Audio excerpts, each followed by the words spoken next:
So when we think about salah, first thing is we need to know Allah subhanahu wa ta'ala. And our knowledge of Allah subhanahu wa ta'ala, if it's not there, it's very lacking. If it's very lacking, then our prayer is 100% going to be affected.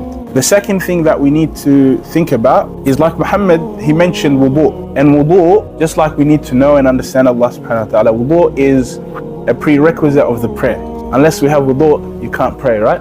This comes to a qaida fiqhiyya, a jurisprudence principle, a principle of jurisprudence, which Ibn Taymiyyah, he mentions, and this is particularly in relation to, for example, the Arabic language. He says, Inna al-lughat al-arabiyya min ad-din. Verily, the Arabic language is from the faith, it's from the religion. وَمَعْرِفَتُهَا فَرْضٌ وَاجِبٌ. And its understanding and familiarity with it is something which is compulsory. Why? لِأَنَّ فَهْمَ الْقُرْآنِ وَالسُّنَّةِ وَاجِبٌ. Because the understanding of the Qur'an and the Sunnah is compulsory. وَمَا لَا يَتِمُّ الْوَاجِبِ إِلَّا بِهِ فَهُوَ وَاجِبٌ. And nothing completes something which is compulsory except that itself, it becomes compulsory. So an action which is compulsory, all of its prerequisites become compulsory. And the example of this, for example, the salah, is that at the time that iqamah is called, it becomes compulsory for you to have wudu, because it's a prerequisite of the prayer.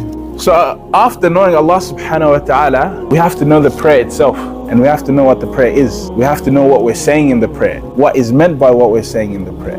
Because if we lack these two, we have no basis for forming any connection with Allah subhanahu wa ta'ala in the prayer or in any act that we do.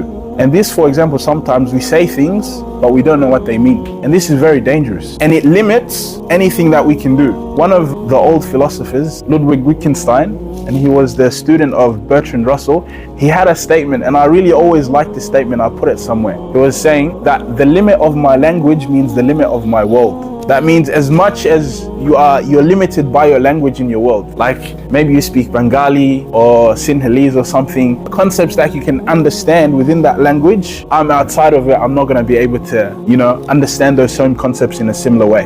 Those concepts, those idioms, sometimes they don't translate, you don't get one-for-one translations, right? It's very difficult to do with language. The point here is that sometimes your prayer, the world of your prayer is limited by language to a certain aspect. And alhamdulillah, Allah subhanahu wa ta'ala has given us some leeway when it comes to the nafil prayer and the sunan prayer. We can make dua in them in our native language. So one way to do that is that when we speak to Allah subhanahu wa ta'ala in the prayer, we make dua, we always make it in the language that we know the best. But we don't have that leeway in the fard prayer, which means at the bare minimum, we have to learn what the statements that we're doing within the prayer mean.